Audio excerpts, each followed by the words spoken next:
एक 17 साल के लड़के को दिखाया जाता है जिसका नाम विल स्टोनमैन है। विल डॉग स्लेड के ऊपर मेल डिलीवर करता है। साथ ही साथ वो अपने पिता जेक के साथ उनके कारपेंटर के काम में मदद करता है। इनका खुद का अपना एक फार्म भी होता है। एक दिन विल को एक लेटर मिलता है और ये लेटर कॉलेज से होता है।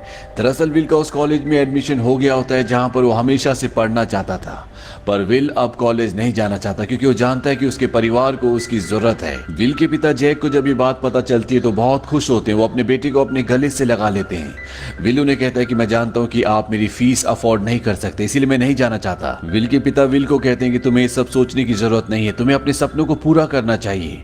इसके बाद ये दोनों अपने घर आ जाते हैं और घर के बाहर ये दिखाया जाता है कि विल के पिता का एक डॉग है जिसका नाम गस है। और जब विल गस को हाथ लगाने की कोशिश करता है तो वो उसे काटने के लिए आता है। विल को बताया जाता है कि ये डॉग अपनी पूरी जिंदगी में सिर्फ एक ही मास्टर को एक्सेप्ट करते हैं। अब घर के अंदर विल के डैड एक डॉग स्लेड रेसिंग का ब्रोशर देख रहे होते हैं। ये एक बहुत लंबी और बहुत खतरनाक रेसिंग है, लेकिन जो भी इस रेस को जीतेगा उसे $10,000 मिलेंगे। ये रेस शुरू होगी विनिपेग मैनिटोबा कनाडा से और खत्म होगी सेंट पॉल मिनीसोटा में। ये पूरी रेस 522 मील लंबी है, जिसमें फर्स्ट आना तो बहुत बड़ी बात है। अगर कोई इस रेस को यानी कि 522 मील लंबे सफर को तय कर ले तो वो भी अपने आप में एक अचीवमेंट होगी। हालांकि विल के पिता जाना चाहते हैं, पर वो अपनी जिम्मेदारियों और उनके ऊपर जो कर्जा है उसके चलते नहीं जा सकते। अब एक दिन विल और उसके डैड जंगल से लकड़ी काटकर स्लेड के ऊपर ला रहे होते हैं। लकड़ियां बहुत भारी होती है जो विल के पिता के स्लेड में होते हैं।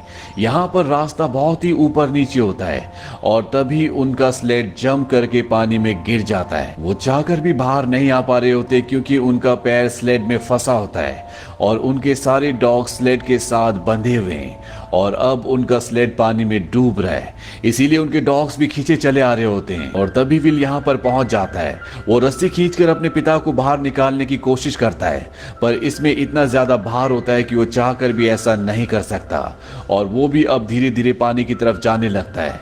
विल के डैड समझ जाते हैं कि अब उनके पास रस्सी काटने के अलावा कोई भी रास्ता नहीं है, इसीलिए उन्हें अपने डॉग्स को बचाने के लिए रस्सी काटनी पड़ती है। वो रस्सी काट देते हैं और पानी में डूब जाते हैं। विल के पिता की मृत्यु हो जाती है। इस बात से विल पूरी तरह से टूट जाता है।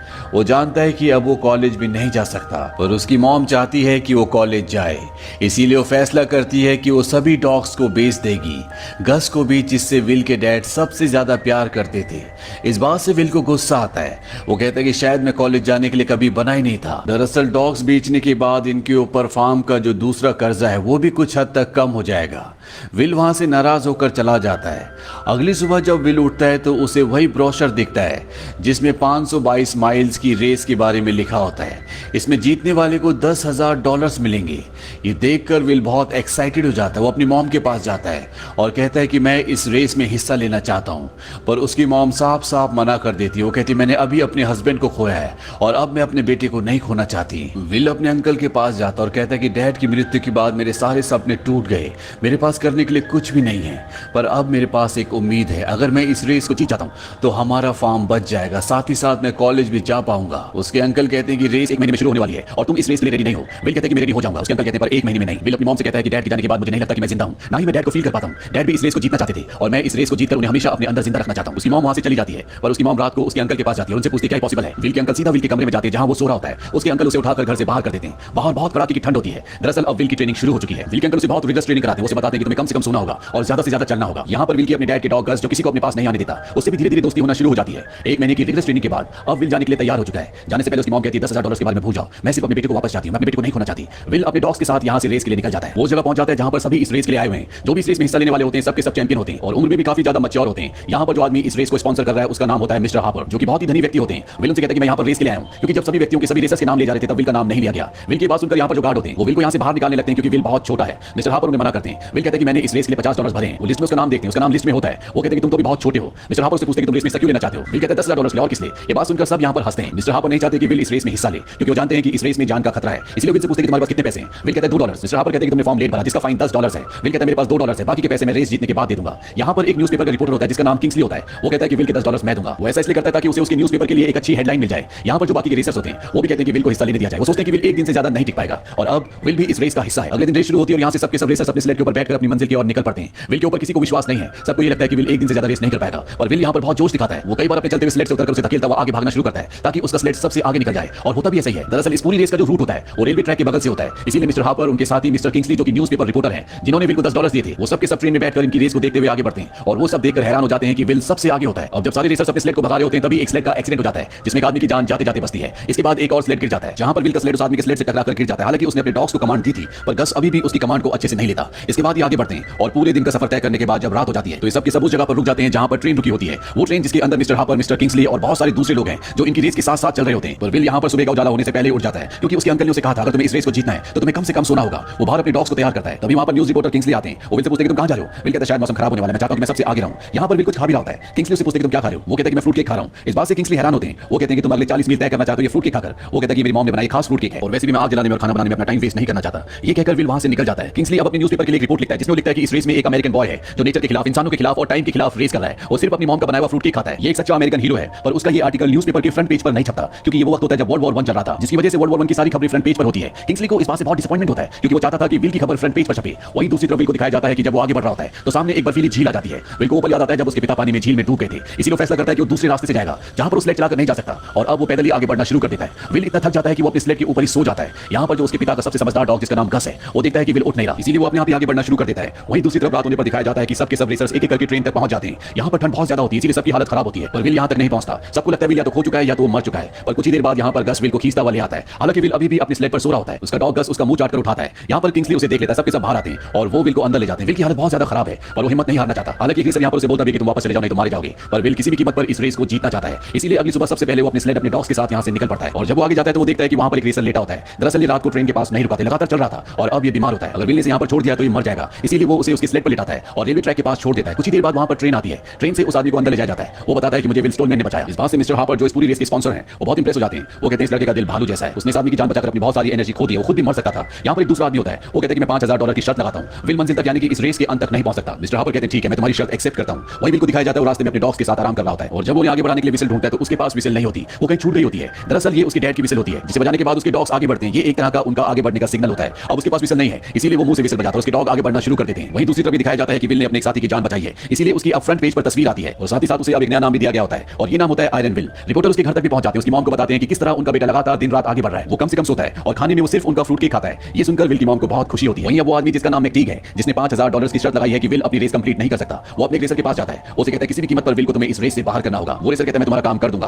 अगले दिन वो विल का पीछा करता है और अपने खूंखार डॉग को उसके डॉग्स के ऊपर छोड़ देता है। विल का लीडिंग डॉग जिसका नाम गस होता है वो उस डॉग से लड़ता है पर वो उससे बहुत ज्यादा ताकतवर होता है, इसीलिए बहुत बुरी तरह से जख्मी कर देता है। और शाम को विल उस जगह पहुंच जाता है जहां पर सभी रेसर्स होते हैं और वो उस रेसर को जिसने उसके ऊपर अपने खूंखार डॉग को छोड़ा था उसे एक पंच मारते हैं। दोनों के बीच में लड़ाई हो जाती है। विल अपनी गन उस पर तान देता है और कहता है कि आज के बाद अगर तुम मेरे डॉग्स की तरफ आए तो मैं तुम्हें गोली मार दूंगा। यहाँ पर मिस्टर हार्पर आ जाते हैं और सब कुछ शांत हो जाता है। मिस्टर किंग्सली यानी कि न्यूज़पेपर रिपोर्टर भी यहाँ पर होते हैं और वो विल को अपनी सिंपैथी दिखाने की कोशिश करते हैं लेकिन विल उन्हें भी एक पंच मारता है क्योंकि विल को पता चल गया होता है कि वो उसे अपनी हेडलाइन के लिए यूज कर रहे हैं। साथ ही साथ उसने उसके घर पर अपने न्यूज़ रिपोर्टर्स को भी भिजवाया जिससे उसकी मॉम को और भी ज्यादा चिंता हो गई। विल यहाँ से चला जाता है और जब वो अपने डॉग्स के साथ बैठा होता है तभी वहाँ पर मैकटीग आते हैं, वही जिन्होंने $5000 की शर्त लगाई है कि विल इस रेस को कंप्लीट नहीं कर सकता। वो विल को कहते हैं कि तुम इस रेस को छोड़ दो, मैं तुम्हें $3000 दूंगा। पर विल ऐसा करने से मना कर देता है और अगले दिन वो अपने सफर पर आगे बढ़ जाता है। विल को और बाकी के रेसर्स को आज कई दिन हो चुके हैं और जब विल एक टाउन से होकर गुजरता है तो वहाँ पर बहुत सारे लोग होते हैं जो सबके सब विल का स्वागत करते हैं। उसे न्यूज़पेपर भी दिखाते हैं जहाँ फ्रंट पेज पर उसकी न्यूज़ होती है। वहाँ पर लिखा होता है कि आयरन विल अपने घर को, अपने फार्म को बचाने के लिए, अपनी पढ़ाई के लिए इस रेस को जीतना चाहते हैं। साथ ही साथ इसमें यह भी खबर होती है कि उसने कैसे अपने साथी की जान बचाई। विल कहता है कि आयरन विल कौन है। उसे बताया जाता है कि तुम्हारा नया नाम आयरन विल है, तुम अमेरिका की एक नई उम्मीद हो, तुम सबको आगे बढ़ने की, कभी न रुकने की और जीतने की उम्मीद देते हो। विल को इस बात से बहुत खुशी होती है। एक दिन का सफर और तय करने के बाद विल उस जगह पहुंच जाता है जहां पर उसका पड़ाव है। विल बहुत ज्यादा थका हुआ है, वो जख्मी है, उसकी हालत नहीं है कि वो आगे जा सके और किसी भी कीमत पर वो इस रेस को कंप्लीट करना चाहता है। यहाँ पर एक बार फिर से विल के पास मिस्टर मैकटीग आते हैं और इस बार वो कहते हैं कि मैं तुम्हें $3000 के बदले $5000 दूंगा पर तुम इस रेस को छोड़ दो। विल ऐसा करने से मना कर देता है और जब उसे मैकटीग डरा रहा होता है तभी पीछे से किंग्सली आ जाता है और वो कहता है कि अगर तुमने एक भी शब्द कहा तो कल के न्यूज़पेपर में तुम्हारा पूरा भांडा फूट जाएगा और वो उसे धक्का देकर वहां से निकाल देता है। दरअसल किंग्सली भी अब दिल से चाहता है कि विल इस रेस को जीते। इन दोनों के बीच में जो भी मतभेद होते हैं पूरी तरह से खत्म हो चुके हैं और अगली सुबह होने से पहले विल के पास किंग्सली आता है, उसे उठाता है पर विल इतना थका हुआ होता है कि वो अपने आप उठ भी नहीं पा रहा होता। किंग्सली कहता है कि मैं डॉक्टर को बुलाता हूं। विल कहता है कि नहीं, मुझे इस रेस को खत्म करना ही होगा। वो बड़ी मुश्किल से किंग्सली के सहारे उठता है और उजाला होने से पहले वो यहाँ से निकल जाता है और जब मटी कोई बात पता चलती है तो पूरी तरह से विचलित हो जाता है। वो सभी रेसर्स को अंधेरे में उठा देता है। वो कहता है कि लड़का निकल चुका है और अब यहाँ पर जितने भी रेसर्स होते हैं वो सब के सब अंधेरे में निकल जाते हैं। वहीं विल जब अंधेरे में जंगल से गुजर रहा होता है तो वो एक पेड़ से टकरा जाता है जिससे वो गिर जाता है पर वो हार नहीं मानता, वो लगातार आगे बढ़ता रहता है। उजाला होते होते विल के साथ के जितने भी रेसर्स होते हैं वो एक एक करके विल से आगे निकल जाते हैं और तभी उसके पास वो रेसर आता है जिसने अपने खूंखार डॉग से उसके डॉग को जख्मी करवाया था। वो कहता है यहाँ से जीतने का आगे बढ़ने का एक शॉर्टकट तरीका है, जो कि एक जमी हुई झील के ऊपर से होता हुआ जाता है। दरअसल ये रास्ता ठीक उसी तरह का रास्ता होता है जिस रास्ते में उसके पिता की जान गई थी, और अभी तक के सफर में उसके सामने जब भी ऐसा रास्ता आया उसने अवॉइड किया। पर अब विल को कुछ भी समझ में नहीं आ रहा होता और रेसर उसके सामने उसी रास्ते से निकल जाता है, और तभी उसका डॉग गस जो कि जख्मी होता है, जो स्लेट के ऊपर लेटा होता है, वो उस और देखकर भौंकने लग जाता है जिस और अभी अभी ये रेसर गया, जो कि शॉर्टकट रास्ता है। विल को अपने अंकल की बात याद आती है कि तुम्हें अपने डॉग्स के ऊपर अपने ऊपर भरोसा करना होगा। गस उठकर खड़ा हो जाता है। विल समझ जाता है कि अब वो स्लेट को खींच सकता है और वो उसे स्लेट के आगे बांध देता है। इसके बाद उसके सारे डॉग्स उसको उसी रास्ते से ले जाते हैं। यहाँ पर जो दूसरा रेसर होता है वो अपने डॉग्स को बहुत बुरी तरह से हंटर मार रहा होता है, इसलिए उसके डॉग्स उसी के ऊपर अटैक कर देते हैं और खाली स्लेट लेकर आगे भाग जाते हैं, यानी कि वो रेस से बाहर हो चुका है और विल लगातार आगे बढ़ रहा होता है।